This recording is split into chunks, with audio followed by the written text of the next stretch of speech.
Assalamu alaikum wa rahmatullahi wa barakatuh.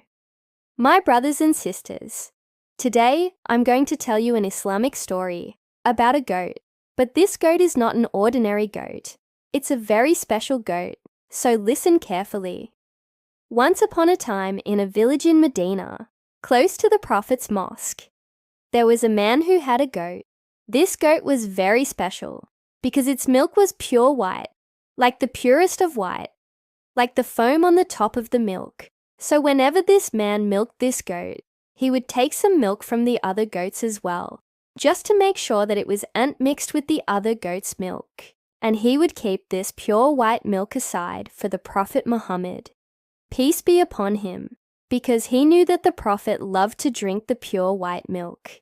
And every Friday he would take this goat along with him to the market and sell some of the goat's milk and buy provisions for the week. On one occasion, as he was taking the goat to the market, a man from the tribe of Juma came by. Now the tribe of Juma, they used to be arrogant and boastful, and they used to say that their tribe was the most superior tribe among the Arabs.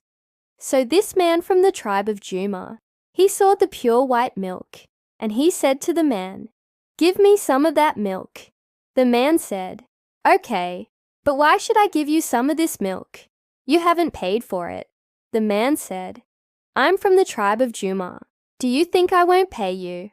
I'll give you my necklace in exchange for some of that milk." So the man said, "Okay, if that's the case, then here's some of the milk." And he took the necklace from the man and gave him the milk. Then the man from the tribe of Juma went to the Prophet's mosque and entered into the presence of the Prophet Muhammad, peace be upon him. And he said, "O Prophet of Allah, this man from Medina, he has a goat whose milk is pure white. I exchanged a necklace for it. Do you want me to give you this necklace so that you can have the milk?" The Prophet Muhammad, peace be upon him, said, "No, I don't need your necklace, but tell me where that goat is, because I really want to see that goat." So the man said, "It's at the market. It's with that man."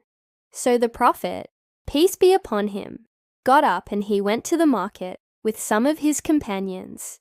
And when he saw the goat, he was very pleased.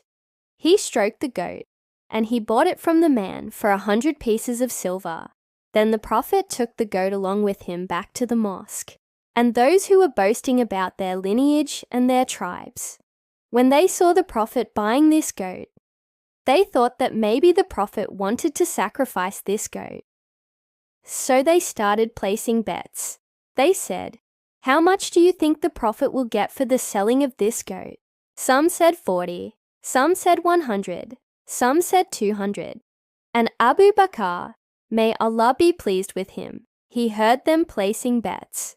So he asked, "What are you betting on?" They said, "We are betting on how much money the Prophet will get for the selling of this goat." So Abu Bakr, may Allah be pleased with him, he called them and said, "Do you know what the Prophet did with the money he got from the sale of this goat?" They said, "What do you mean? We don't know. Tell us." He said, "He took all the money and placed it at the feet of a blind person and said, 'Take this money, spend it on yourself.'" So the Prophet didn't make any profit from the sale of this goat. Rather, he spent money from his own pocket to buy this goat. So my brothers and sisters, just like the Prophet didn't make any profit from this goat, in the same way, never ever think that Allah Almighty will be pleased with you while you're making riba, while you're cheating people, while you're doing injustice to others. Allah doesn't like those who do these things, even if they are very, very wealthy. And Allah loves those who are truthful and just, even if they are poor. So my brothers and sisters, this is the end of our story. May Allah Almighty make us from those who are truthful and just. And I ask you to always remember me in your prayers. Thank you very much.